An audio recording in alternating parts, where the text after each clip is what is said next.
Hi everyone. So I've managed to drag Dr. Sanjay out from his clinic to come sit down on the couch and make a podcast style video on what we feel are treatments that we would never do. The things that we often say no to, the things that make us go, what the in our sleep. Okay, so let's kick it off, Dr. Sanjay, with the Russian lips. Oh no. Okay. Russian lips are definitely a big red flag if someone brings in those photos that you can tell are obviously photoshopped, really over the top, really dramatic, super crisp and symmetrical. It's never going to be like that.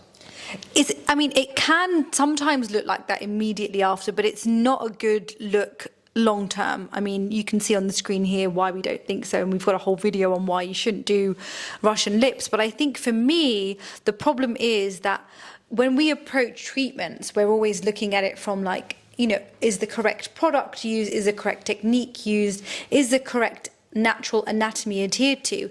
And in the Russian lip technique, none of that happens. The product that is used is super duper thick for the lip. You want something really soft and subtle and nice in the lip area to mimic the lip texture.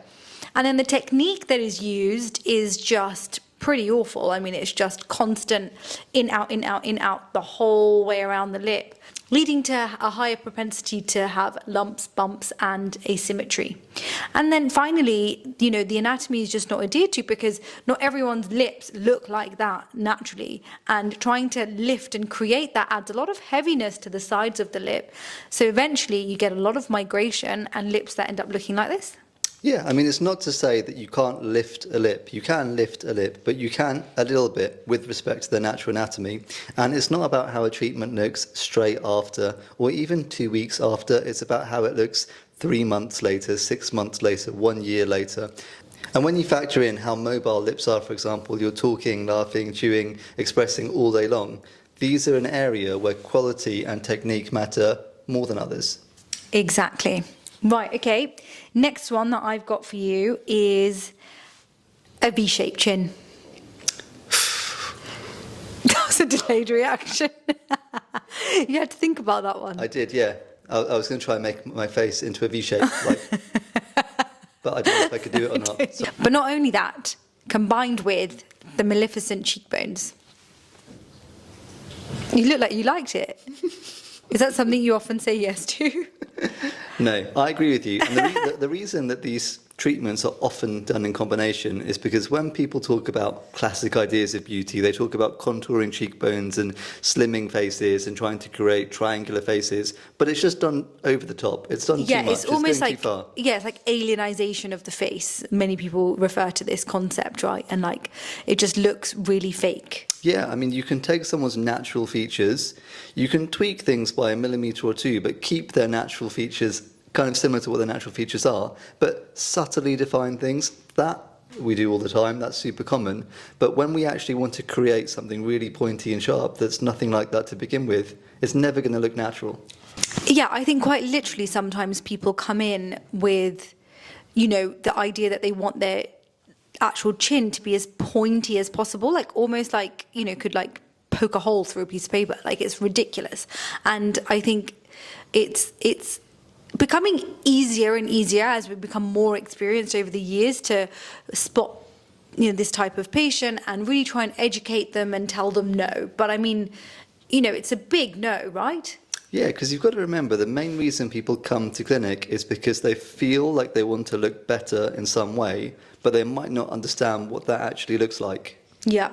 And I think this really taps into the whole, now over the last 5 to 10 years, what natural means for someone might not be what natural means for someone else. So trying to really understand that during the consultation with our patients is really quite key as well, because I think the idea of natural is so varied now across the board. I always wonder, I think the perception difference might be with younger generations. Maybe they've had more exposure to social media. Yeah. Maybe the ideas of natural look, normal, are just a little bit different compared to other generations because of their exposure. Yeah, it's massive. Filters they see and all this. Yeah, exactly. Filters, altered images constantly. They see hundreds a day. Everything is airbrushed. Phones auto airbrush. Everything's a bit different. Yeah, completely. And yeah, I think it builds unrealistic expectations of what normal should look like. Yeah.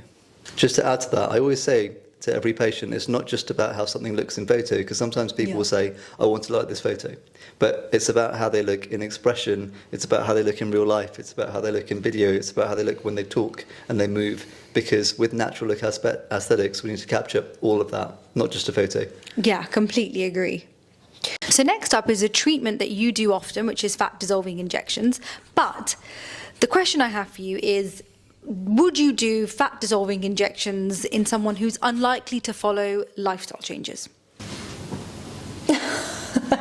Now, with fat dissolving treatments, they can be really, really good and effective treatments, because when we do a fat dissolving injection, the fat is gone, and that's amazing. That's what we want. That's why the patient's here.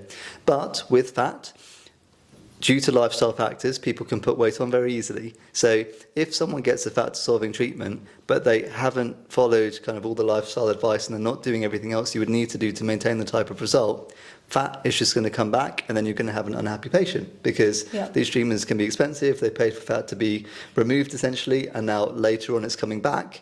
Now, this is one of those treatments where we're working with the patient, because we can do our bit, which is dissolve the fat, but to make sure it doesn't come back, that's more to do with the lifestyle factors. It's interesting you say it comes back, because it actually, the fat itself, those cells that you target with the fat dissolving injection are targeted forever, and those ones go. But it's impossible to get every little drop of fat. So the fat that's left has propensity to grow and grow and grow indefinitely.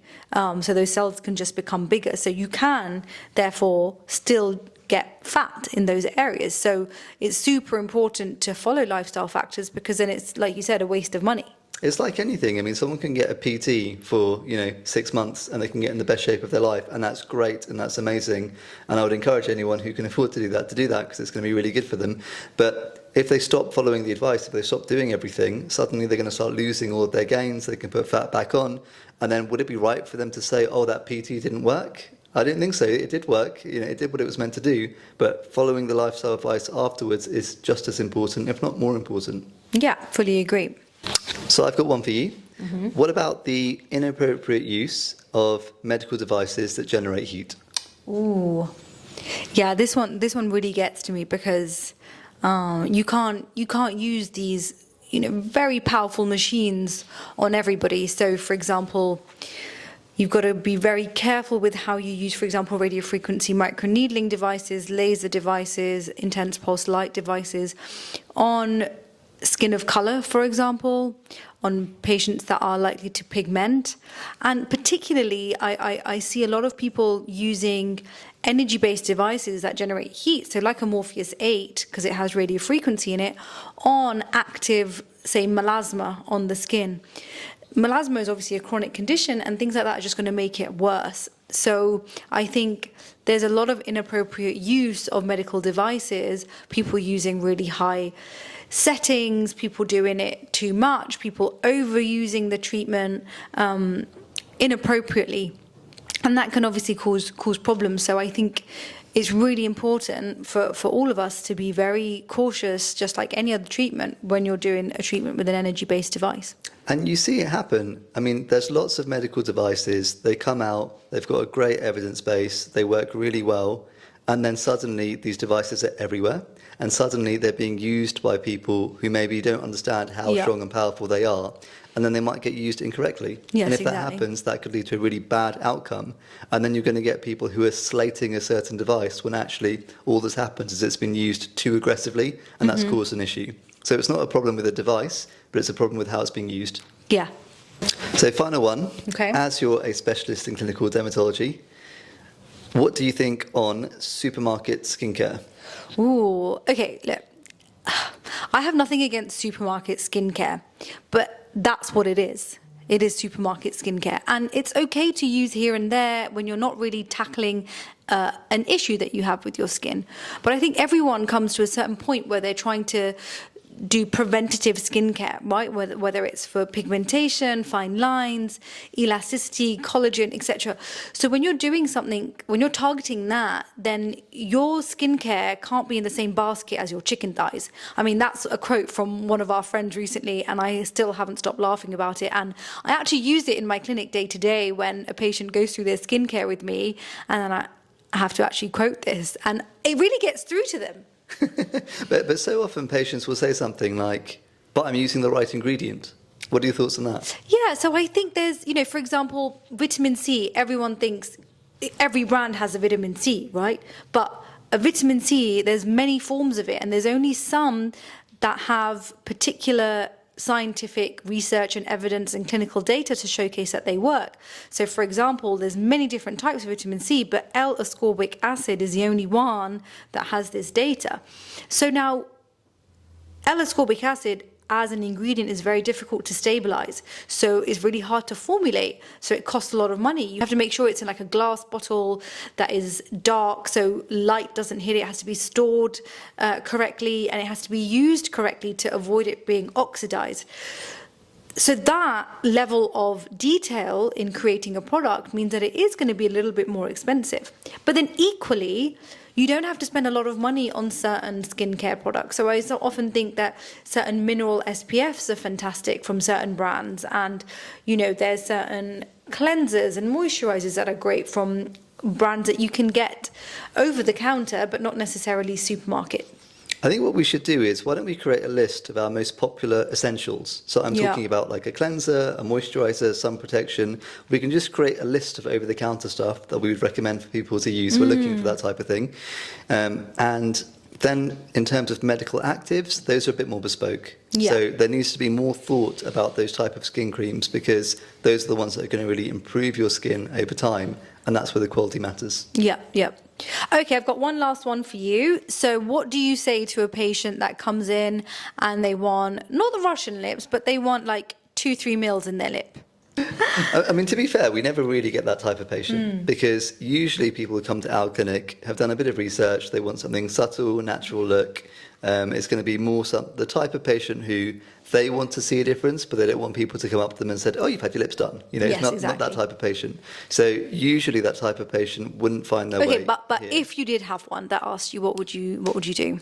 I mean, the closest equivalent would be someone who comes in and they say, I don't like this about my lips. I want them to be a bit more like this. And when they show me this, it can be something that's significantly bigger. I mean, with that type of patient, you can create these type of transformations where you're enhancing someone's lips slowly over time, but you're maintaining natural looking proportions. So if someone wanted to go on this journey, I think educating the patient's really important, because it's not a one-off treatment. It's not like one thing and then it's done. Because if you were to put too much in too soon, if you were to use something too thick, you're increasing the chance of migration, you're increasing the chance of an unnatural looking result. Whereas if somebody did want to go through a bit of a lip transformation where they want to reproportion their lips over time, generally the way I would do it would be to put in 1 mil, rarely more than that in any one sitting. Yeah, same. Never more than 1 mil in one sitting. And then leave it for, ideally 3 months and then revisit it again. That's interesting, because I would leave it for about 4 weeks. 4 weeks. Well, it depends on their time frame. If I've got someone who's saying, please, I want to do this as quickly as possible. This is something that's really bothered me, and I want to go through this journey. The soonest I'll do it would be 3 to 4 weeks. But if I could do it on my time frame, on what I'd be happiest with, I'd want to give it 3 months, because it gives them time to really let it settle, really let it integrate, really let them appreciate and enjoy their end result, and maybe rethink as well. Do I even want more volume or not? Because if we're going to give more time between the treatments, the following ones are going to integrate better, lower risk of migration, better overall long-term outcome. Yeah. That's my approach. Yeah, I completely agree. I think I would never do more than 1 mil in one sitting. No. Thank you, Dr. Sanjay, for giving us your insight today on some of these hot treatments that we often say no to, or pretty much always say no to. If you have any others that you'd like us to discuss on why we probably refuse to do them, then please drop us a comment down below. Thank you.